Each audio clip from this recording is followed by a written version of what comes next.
భార్గవి.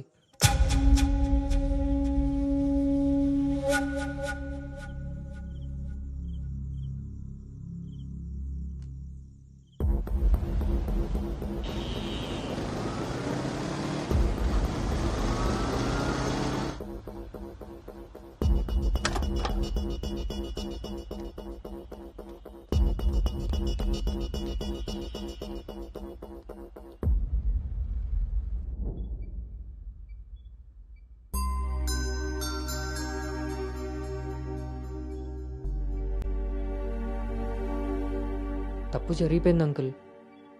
నిజం తెలుసుకోకుండా మాట్లాడి మా మావయ్య తప్పు చేశారు. నిజం తెలిసి మాట్లాడకుండా నేను తప్పు చేశాను. మీ కుటుంబం గురించి తెలిసి కూడా నిర్ణయం తీసుకొని మా నాన్న తప్పు చేశారు. ఆ రోజు మా మావయ్య చెప్పిన రిషి ఎవరో కాదు అంకుల్, ఇప్పుడు మీ ముందు నిలబడ్డ గౌతమే. లైఫ్ చాలా విచిత్రమైంది అంకుల్. తప్పు చేసే టైంకి మంచి ఎలా ఉంటుందో తెలియనివ్వదు. అది తెలిసే టైంకి చేసిన తప్పు నుంచి మనల్ని బయటికి రానివ్వదు. నేను ఇప్పుడు అదే పరిస్థితిలో ఉన్నాను.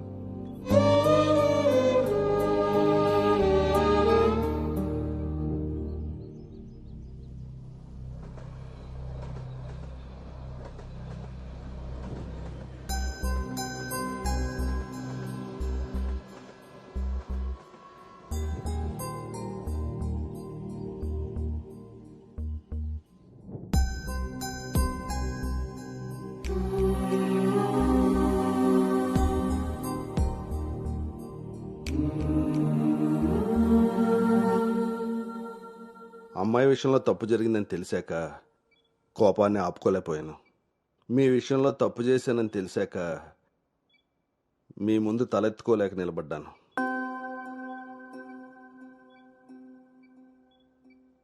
ఎదిగే పిల్లలకి స్వేచ్ఛనిచ్చే మనం మన పిల్లలు ఎదిగిపోయారన్న విషయం కూడా తల్లిదండ్రులుగా మనం గుర్తించగలగాలి. అయినా పెంపకం అంటే పిల్లలకి ఏమీ తెలియకుండా పెంచడం కాదు, వాళ్ళకన్నీ తెలియాలి. అందులో ఏది మంచో ఏది చెడో మనమే తెలియపరచాలి.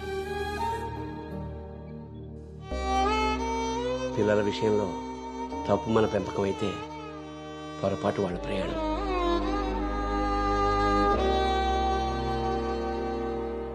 మనం మోస్తున్న పల్లకిలో కూర్చున్నది మన పిల్లలు. వాళ్ళు బాధ పెట్టారని దింపేయగలవా? మనం బాధపడ్డామని వాళ్ళని వదిలేయగలవా? మన జీవితాంతం వరకు వాళ్ళని మోస్తూనే ఉంటాం.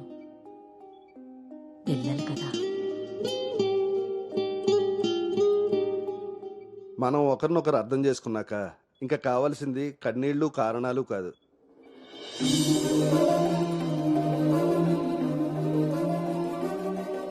నాకు ఈ పెళ్ళొద్దు నాన్న.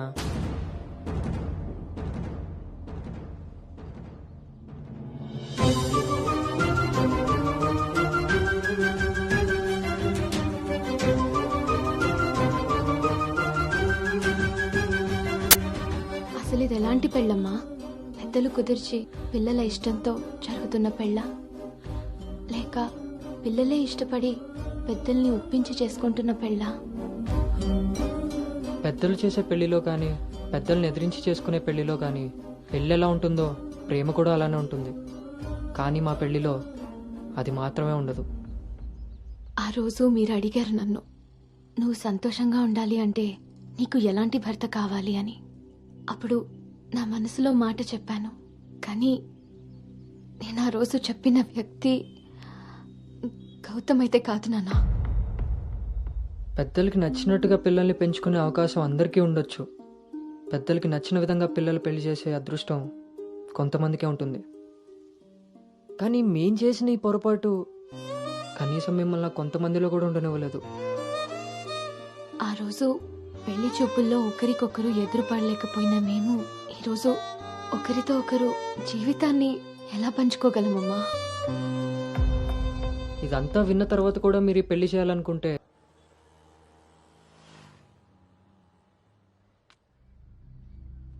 చిన్నతనం నుంచి నువ్వు నేను ఒకే ఊర్లో పెరిగాం. నిన్ను తాకిన గాలే నన్ను తాకింది, నువ్వు తాకిన నెలనే నేను తాకాను. మన పరిచయం విచిత్రం. మన ప్రయాణం ఇంకా విచిత్రం.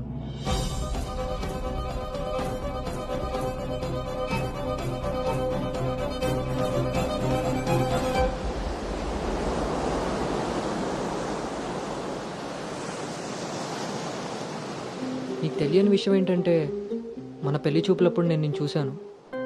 ఎవరితో అయితే అలాంటి రిలేషన్లో ఉన్నానో తననే పెళ్లి చేసుకోబోతున్నానని టెన్షన్తో పారిపోయాను. తర్వాత మళ్ళీ కలవకూడదు, కనీసం ఎదురుపడకూడదు అనుకున్నాను. కానీ మన మనసులు మనల్ని కలపకపోయినా పరిస్థితులు మనం మళ్ళీ ఎదురుపడేలా చేశాయి. మనం కలిసిన ఈ కొన్ని రోజులే నా మనసులో ఉన్న ఫీలింగ్స్ని నేను అర్థం చేసుకునేలా చేశాయి.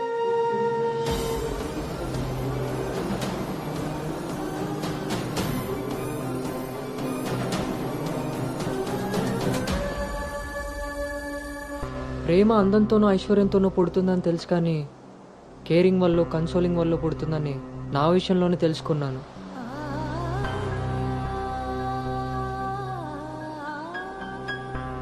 అసలు నీకు నాకున్న సంబంధం ఏంటి? ఎప్పుడు కలుద్దాం, ఎక్కడ కలుద్దాం? మరి అలాంటప్పుడు నీ స్ట్రగుల్ని నేనెందుకు ఫీల్ అవ్వాలి? ప్రతి క్షణం దాన్ని గుర్తు చేసుకుంటూ నేనెందుకు స్ట్రగుల్ అవ్వాలి? ఈ ఫీలింగ్స్ అన్నిటికీ అర్థం ప్రేమ.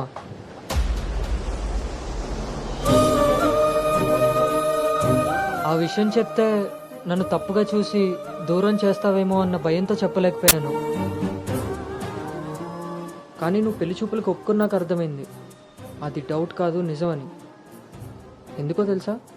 నిన్ను చూసుకోవడానికి వచ్చే పెళ్లి కొడుకు నేను కాదని నీకు తెలుసు కాబట్టి. నువ్వు అక్కడ పెళ్లి చూపులకు ఒప్పుకున్నావంటే ఇక్కడ నన్ను లవ్ చేయట్లేదనే కదా. మరి నేనెందుకు ఒప్పుకున్నానో తెలుసా? నన్ను చూస్తే నువ్వు ఎలాగో నచ్చలేదని చెప్తావు. ఆ మాట విని నా మనసు బాధపడుతుందని తెలిసినా మా నాన్న మాట కాదనకుండా వచ్చినందుకు కనీసం ఆయనైనా సంతోషపడతారని వస్తానన్నాను. నేను పల్లవిని దాటి అనుని చేరడానికి చాలా ప్రయత్నించాను, కానీ చివరికి రిషిగానే మిగిలిపోయాను. అలానే నా మనసులో మాట ఎవరికి చెప్పకుండా ఉండలేను. అను నీతో కలిసి తిరగడానికి పరిచయం సరిపోయిందేమో కానీ నా ప్రేమని చెప్పడానికి ధైర్యం సరిపోలేదు. నేను నిన్ను ప్రేమిస్తున్నాను అని గట్టిగా చెప్పాలనిపించింది, కానీ అప్పుడు ఎలా చెప్పాలో తెలియలేదు. ఇప్పుడు ఏం చేయాలో అర్థం కావట్లేదు. అందుకే నా అనుకి ఏదైతే చెప్పాలనుకున్నానో దాన్ని తన సోల్మేట్ అయిన నీకు చెప్పుకుంటే కనీసం రిలీఫ్ అయినా దొరుకుతుందని చెప్తున్నాను.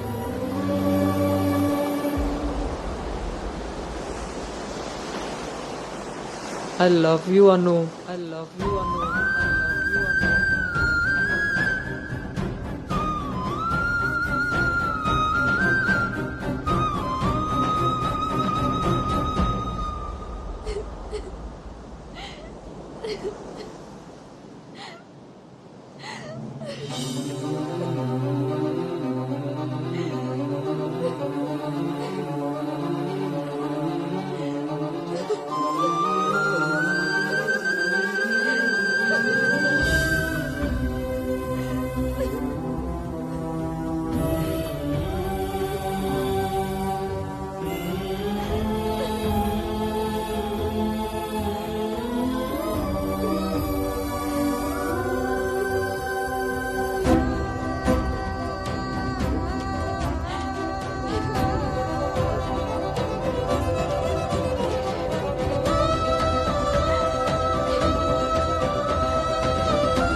గౌతమ్,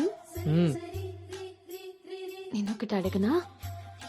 ఇప్పుడే కదా అయింది, మళ్ళీనా? ఛీ, అబ్బా, అది కాదు.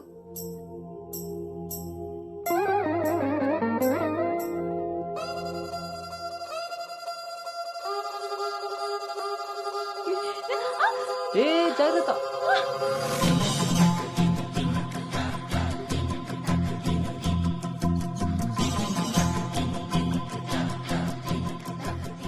ఆ రోజు కూడా రైల్వే స్టేషన్లో ఇలాగే పట్టుకోవచ్చు కదా, మొత్తెందుకు పెట్టేశా?